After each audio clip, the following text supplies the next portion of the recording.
Hi, this is Mariah Gullo from The Hollywood Reporter, and this is Meet Your Emmy Nominee, and I have Bryan Tyree Henry with me. Hello. Bryan. Emmy Nominee, that's so nice to hear. I like that. Congratulations. Thank you. Outstanding guest actor in a drama series for This Is Us. This Is Us. Family Pearson, yeah. It was great. It was a great time. How did you find out about it? I was actually in Chicago at the time filming a movie with Steve McQueen, and I knew that the day was coming, and I had that day off, and I was like, oh, they were like, they gave me a few days off to like relax, and I was like, oh, but it's like the Emmy release day, and I don't know what I'm gonna do. So I tried to like not set any alarms. I tried to like have my phone off and everything, but like every hour on the hour, I was like tossing and turning because I was in Central Time, and West Coast time, Pacific time. I was like, what time is it? Is it 10:30 yet? What's going on? And then once it came out, I just kind of like screamed. Like I screamed at the top of my lungs because I didn't know that was going to happen. I had no idea that I'd be recognized for This Is Us at all. And it was just really great, man. It was really cool. And then I called Sterling and like congratulated him and was like, hey man, look, what's up? See you at the Emmys this year, And it was really good though. And then I talked to my manager and my publicist and all my friends, but then I had to turn my phone off after a while because it got really hectic. You were overwhelmed. It was a lot. But yeah, it was good. It was really cool. And what did you do with your phone while your phone was off? Were you able to just let it sink in? I mean, I'm not a person that says you should drink in the morning, but for this one, I was like, let's toast it up, man. I was like, Nice. let's have some champagne. So I did that and just like relaxed and went out in Chicago and just had the time of my life. That's wonderful. And of course, you're excited for Sterling. Is Oh there my anybody God. else you're excited for? I mean, everyone. I mean, Chrissy's everything. You know what I mean? Milo is everything. Dan Fogelman is great. That whole team at This Is Us is unbelievable, and they really are a family. Like I really feel like they're my family, honestly, and I just can't thank them enough for welcoming me. Sid and Chris, who wrote and composed the song, like it was just a labor of love, honestly, and I'm really happy for every single one of them. Every single one of them. That's wonderful. And we're going to talk specifically about Memphis. Okay. But first, I just wanted to ask you, do you have any advice for Stephen Colbert as he hosts the Emmys? Yeah, bring Amy Sedaris with you, because the two of them together is my favorite thing in the world. So, like, if we can do a That would be Strangers with amazing. Candy reunion at the end, Oh, my I God. would be very, very, very happy about that. I would be so happy about that. Yes. I'm Mr. Jellyneck, Mr. Noblet, all of them. Bring them all. I want it all. I want all of that, Steve. So think about it. Also, if you could sit next to anybody at the Emmys, who would it be and why? Well, I'd love to sit next to Sterling. But definitely Julia Louis-Dreyfus, like that would be dope because I'm like a huge fan of hers. I think she's immensely funny and really You cool. might be the second person who said that. Really? I think Jane Lynch wanted to sit next to Julia. Oh, well, yeah, I want to sit next to her. I think that would be really, really amazing because she is really dope. Yeah. Yeah. All right, well, let's get back to This Is Us. Okay, let's go. Okay, so I also like to call This Is Us the show that ruins my iPad with tears. Which everybody says. Yeah. I call it the Kleenex special. You know what I'm saying? What was your initial reaction when you saw the script to Memphis?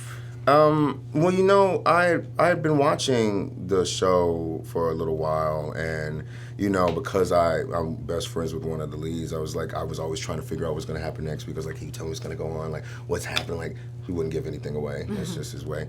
And but when I saw this one, especially Ron is a really good friend of mine, and from New York, we did the New York theater circuit together. And there's also a good classmate of mine from Yale who plays William's mother in that episode. So for me, it was like a family reunion. You know what I mean? It was like, oh, here's the crew, and we're all doing this together. So to see Amanda Warren and Ron Cephas-Jones there, it was really great. But when I got this episode, I was like, is this gonna be the episode? Is this Williams last episode? Like, nah, it can't be. Like, it's like it can't be. And then when I saw that I was playing like the connection to Williams' past and like who I was playing, and because I think that in my mind I assumed that I was the reason that William became the way he was, addicted to all the drugs and not fulfilling his dream of being a musician. I thought that it was Ricky. And then when you read it, you're like, oh, wait a minute, hold up, it's not. I'm actually the one that was out there believing him the whole time, sacrificing my dream for him, you know what I mean? So I did cry when I read it, I'm not gonna lie. I was like, oh, this is it was really, really remarkable how they brought that storyline together, and to see these black families and, you know, this father and son connection that went on in that script. I thought it was just unbelievable. It was nothing I'd ever seen or read before, and that's a big testament to Dan Fogelman, man. I mean, like the way he tied that together was unbelievable. Yeah. What were some of your favorite things about kind of crafting the character of Ricky? The costumes. Like the costumes hands down were the best part for me, because at that point, like, I was like, well, Ricky's got to be slick. Ricky's got to be the guy from Memphis. He's a musician. And every single thing that they brought me costume-wise, I was like, yeah, I can keep this, right? Like, this, we can rock this, right? I can keep this and take it with me. But that and the makeup, you know, like, I remember showing them a picture of my father, because it said that I aged to 77, and that was my father's age at the time. And I showed them a picture of my dad, and they were like, oh, yeah, we definitely have to do this. But it required me, like, literally shaving my head bald in the center, like, and like, them adding this. And I was like, it's worth it. And then when I saw the finished product, I was just like, oh, my God, like that, I look exactly like my damn father. I was like, it looks exactly like him. And I was like, okay. It was really, there was a lot of, it was very emotional to do that episode. Yeah. It was very, you couldn't step on that set without feeling like this kind of familial connection, and to watch Ron and Sterling play and what they've created with these characters, to jump into that with them was just, I can't even put it into words. It was really cool. So, but I'd say like that, and the music I was a little terrified of, because I'd never been put in the forefront, you know, to be the singer. You know, I did show choir in high school and stuff like that, but I was never like, I'm a singer. And so when they gave me this song, and when I saw what the song was about, I was like, oh, well, I gotta go for it. I really have to really put my soul into this. Like, I really have to go and sing William's words the way that he wants them to be heard. And I'm glad that they believed in me to do that. I'm glad I believed in myself to do that, because I had not been in a booth. Like, I did Book of Mormon soundtrack, but you know, I was an ensemble. But so to be in front singing this solo was really, it was something else. It was really cool, but I was kind of terrified, because the song is just so emotional, and it's so to the core. So every time I sang it, I was like, oh God, I'm like, okay, we got it, we can get through it. But did filming the scenes with a crowd help kind of lift you up and lift your spirits? spirits? You know, it was really cool, because I thought I'd be lip singing the song while we were filming, but I couldn't do it that way. I was like, I really have to sing this live in order to really get the essence of what's going on, because as you see the progression throughout the show, is like we started like our little venue, and then the song gets a little popular, and then it gets more popular, and then so I felt like I needed to really sing it live to really get that feeling, and have the interaction with the band and my cousin, you know, William in the back, and the crowd. So we did it. I sang it live every time. So, and it was really cool. It was really cool. It was really fun. And you felt like a rock star, and it was really dope to do that. Did your throat start getting kind of huskier and huskier? Surprisingly enough, no. Like, actually, I was actually okay. Like, I was like, the chops are still there. I think I got the chops. Like it was great. It was really easy to do, and God bless Chris Pierce, because he is the one who wrote the song, and you know, he plays the guitar and everything too, and I would just look to him and be like, you know, as long as you're on my left, man, I'm good. As long as I can feel that rhythm with you, because his spirit and his soul is all over that song. And like, you know, to be able to look over at him and know that he was there, it made it so easy to just keep singing. So big ups to Chris on that one. Thanks, man. And what was it like playing with the that long necked bass? You know, like, it's so funny, because like I can fake a musician really easy. Like, because you know, music is my heart and soul. I do love me. I used to DJ in grad school. Like, my father has the biggest vinyl album collection I've ever seen in my life, and you know, like, I've always listened to all of his music, like, and it was so eclectic. So you had the Eagles, and you had the Temptations, and then you got like some Baccarat, you know, in there, like you've got some Miles, and you know, Coltrane and stuff, and I as a kid would just go and listen to all these vinyls and all his records, not knowing the history of these people, but I just knew what I liked to listen to and what I felt.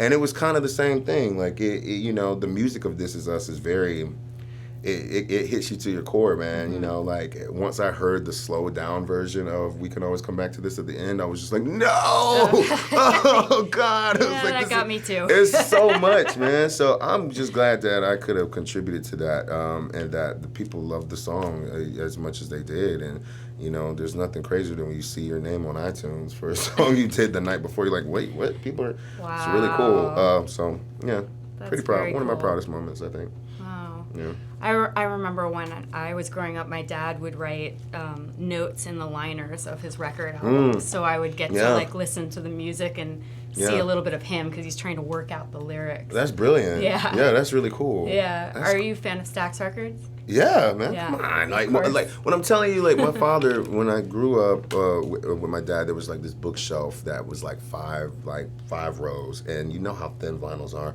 So each one was like filled to the brim of like records, and I'll never forget climbing, like because I was in a diaper and you know being unruly, and I climbed the bookshelf and pulled out. Michael Jackson's Off the Wall. Now, I didn't know anything about Michael Jackson at the time. And I had my little Winnie the Pooh record player, you know, the one that you're only supposed to play plastic records on. Yeah. That are about that big, right? And I broke the arm off so it could stretch to the end of the record. And the first thing you hear is Michael Jackson, you know, like working day and night. And I was just like, what is this? It's like, it was my favorite. I must have played that record over and over and over and over and over and over again. And then I just kept pulling records, and that's kind of why I love being that character in Memphis, because like at the end of the day, like music is a thread that even if we don't speak the same language, even if we're not from the same place, music is usually the thing that can connect us. And I was really glad that I got to be that person. And like playing the bass, man, like I'm not gonna lie, like bass players are usually the dopest people in the band, like I'm not gonna lie. So True. I was like, oh, I get the bass. That's really cool, man. It was really great.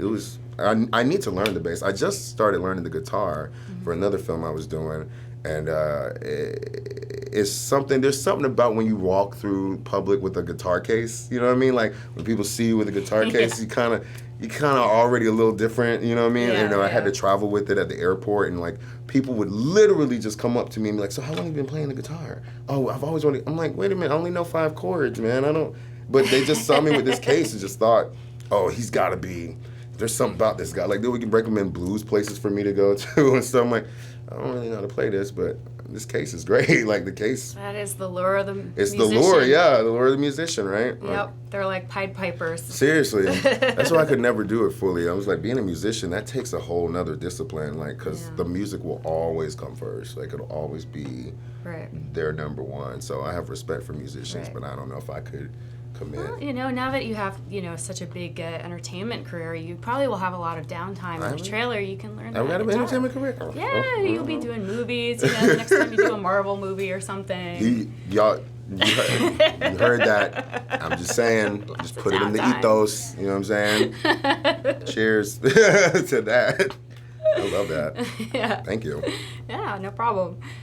So you filmed a couple of scenes with Sterling in this episode. How was that? I mean, he was kind of in the background, kind of chiming in. Yeah, that was the funny part, is because I thought that we would have more of an interaction, but I was like, oh wait, I'm from his past. Yeah, But it was kind of cute. He was just like, huh? yeah, what? I was just like, that? who is this rascally dude back here?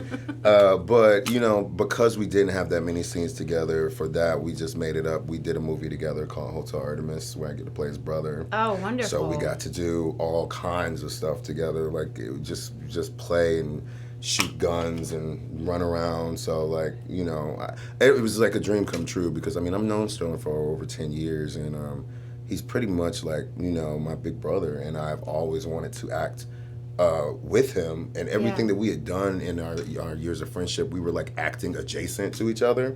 So like we never really had any scenes together, but we would be in the scene, but we never had any. And so finally, like, when This Is Us happened, I was like, yes, I'm gonna fuck. Oh man, it's like But we fixed it. We got to do Hotel Artemis and play brothers with Jodie Foster. And it was great. It was a great experience, and I would love to do it again and again and again and again. He's like the best scene partner you could ever have, honestly. Yeah. Yeah, really.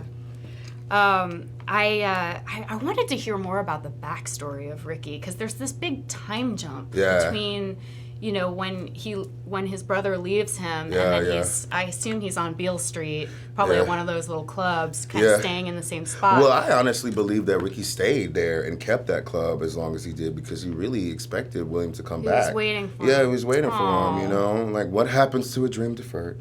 But, you know, like, he waited, and he's family, you know what I mean? And I think that's something that Ricky said to him, you know? He was just like, you know, take this cash, you know, it's your mom. You all don't ever apologize for taking care of family. Go where you need to be. It's your mom. But I think that Ricky really expected him to come back. But, you know, William never said anything about where his journeys took him or what was happening. I think that Ricky knew, though. I think that Ricky always knew, and I think that that's what kept him there with the hopes that William would come back and that music would get us, you know, get us out of there. But that's the other thing, like, when family believes in you more than you believe in yourself, you know what I mean? Like, how much responsibility that must be on that person to realize that, oh, you know, my family is like expecting me to be the one to get them out and expecting me to be the one. I mean, that's a lot of pressure. But if you got the natural talent and they see that in you, you should go as far as you possibly can, you know what I mean? Like, I feel like that's been a testament to my career, you know? Like, I never knew that acting was something I was going to do for a living. Like, never. I just thought it was fun. I thought it was the best way to avoid therapy. You know what I mean? With my family, I was like, go and play these characters. Right. But I had so many people along the way that just really, really, really believed that this is what I could do. And there's no way I could look them in their eyes and tell them I didn't go as far as I possibly could. You know, I really believe that when people believe in you more than you believe in yourself, you have to follow with that. You have to go as far as you can. Like, and I think that is why I'm sitting here. You know what I mean? I think that's why this has happened because, you know, every single person in my life, every single person has really seen something in me that I never even thought was possible. So I was like, well, let's kick this door down then. Like, let's go as far as we possibly can. I'll pretend I can play a bass. You know what I'm saying? Like, I will do whatever it is because there's nothing like that. Like, that's genuine love, I think. Right. I think it's the purest form of love if someone is willing to invest in you that much and see something in you. It's quite beautiful. Yeah. You know? Do you think you have more confidence now that you've kind of broken through, you've had like kind of a moment and you're on the other side of it? Do you think that your confidence is up, or is there always that God, no. No. There's a fear factor going into every job, huh? But you know what? That is literally what sparks the spark in me, you know? Like, I don't ever want to be too confident about anything, you know? Nothing is guaranteed at all in this business, in this world. And, you know, like, I love the people I love, and I try to keep, you know, real good people around me, but I don't ever want to get to a place where I'm completely complacent and completely okay with, like, yeah, I got this. Yeah, I can run in there. Like, I don't ever want to do that because then I'm kind of not doing the character justice. Then I'm kind of not doing the process justice. Like, I hate saying that word process. What an actor thing to say. But, like, it's true. Process of creating like, my content. process of, yeah, I'm like, yeah. But, like, it's true because, like, the moment that you get a little bit too far ahead of yourself, then you're not able to see where you came from. Like, you get so far ahead and you don't. I always want to be in a place of kind of shock at all times. Like, I feel like I always want to be a little naive a little bit because then it'll give me a place to grow and give me a place to learn more about things that I thought I knew but didn't necessarily know. So I don't ever want to get too confident. Right. You know, I'm now learning to accept praise, which is very hard for me to do because I'm like, man, it's just, you know, just show, this is what I do. It's what I love to do. But I'm starting to learn how to appreciate that, but then it just makes me want to work a little harder. It makes me want to keep going and do something new and figure out another way to, like, throw people off, you know what I mean? Mm-hmm. Like, that's kind of why I love doing this, you know? It's make-believe, and we get to go, and we get to live the lives of these characters and not judge them and not have any kind of, you know, shame about them, and I love it, you know? I really, really look forward to just finding more characters like Ricky, more characters like Alfred, you know, like they mean a lot to me. And they also represent people that I know in my life, which I've been very lucky to portray these people because, you know, these cousins and these brothers that we have and these family members, they are the ones that kind of got us to where we are and remind us of who we are. And it's I'm so grateful to This Is Us for allowing me to, like, come in and be a part of that family. Yeah. You know, because This Is Us is showing a whole new side of families that have existed since the dawn of time, you know what I mean? That's why I love that it flashes forward and flashes back because this isn't new, you know? Love isn't new, family isn't new. you know, and it's just showing us a different way of how to interpret it and how to embrace it. And yeah, it's a damn good show. Like it's just really great. It's really good, and I'm just glad I got to be amongst them. You know. Yeah. This is water, by the way. I don't want anybody. This is pure ice water. Not gonna. We're doing this later. It's all good. It's water. Okay, so I have a few things before I let you go. Go for it. There's something called First, Best, Last, Worst. I don't know if you've played that? this before, but it's just 4 questions. Okay. It just starts first, best, last, or worst. So First, best, last, worst. Okay. First acting job that made you think, I've made it. And you could have been wrong. You could have been wrong. Oh my God. First acting job I ever did that I thought I made it was Shakespeare in the Park. I got to play Tybalt. And I was out in 1,000-degree heat and like got to do a sword fight in the water with Oscar Isaac actually. And I was like, yeah, amazing. I made it. I got to flip Oscar Isaac over my shoulder, man. It was great. I was like, I've made it. Like I've made it for sure. Amazing. Best story you have from the set of This Is Us? I think it would definitely be when I had to sing in front of the crowd, and like they give you little earpieces, you know what I mean? And the earpiece kept falling out, so I had to keep finding different ways to like pick up with the beat. Right. But the best part was actually the audience. Like when you know, I tell you that they were really getting into it, like really jamming to it. It just, you can't help but feel yourself. Like when you see the women out there just like reaching for you, and then to hear somebody, she's like, "Should I throw my panties up there?" I was like, "Yes, do that. That is great. That's method acting." It was hilarious. Big ups to the extras. That's a trooper. Yeah, seriously. Last time you were recognized in public? Chicago. It was really, but it was what I was recognized for, because I didn't know that people recognized me from. I did a show called Vice Principals as well with Danny McBride, and so I'll get these people who will recognize me from that and be like, "Oh my God, Dacious! Hey, Dacious, what's going on?" But the best one was I had just gotten done with some cocktails in Chicago, and this family was in front of the store, and I could tell it was the mother and grandmother, and they were like, "I'm sorry, we just have to know, are you Paper Man?" And I was like. Yes, I am. She was like, "Oh my God, my son loves you." So she ran into the store, got her entire family, and we took all these pictures as Paper Man. So it was great. It was great. That's great. It was cool. Worst audition experience? My audition for Yale. When I auditioned for Yale, I didn't know that I had to have a song. And I was terrified, but I made friends with everybody that was in the waiting room. And the guy that went in before me, I heard him sing Old Man River, and I just died laughing. I was like, I guarantee you I can top that. I'm going to sing an even worse song than this dude. And I was like, everybody put your $10 down right now. And I just sang what I saw on the TV before I came, and it was Grease. But I was singing Look at Me, I'm Sandra Dee. Amazing. Which that song has been following me around my whole life. Like if anybody who's watching this that is a friend, they were like, "Oh my God, Sandra Dee's always singing." But when I sang that for my audition at Yale, I looked at them and was like, "Black dude singing Sandra Dee. Tell me when you want me to stop." And they were like, "Stop. You can stop." And then I walked out. I was like, "Well, didn't get into Yale." I was like, "That's so." But it was worth it, man. Like I did all the like Stalker chanting choreography and everything. Like amazing. It was. You stood out that day. I tried. I don't know if I stood out for the right reasons, but I definitely did something. I tried something. Yeah. Well, that sounds like a great place to stop. Bryan Tyree Henry, I could talk to you forever. I love it. Thank you for having me. And we will see you at the Emmys in September. Yeah, that's so crazy. See you then. Bye.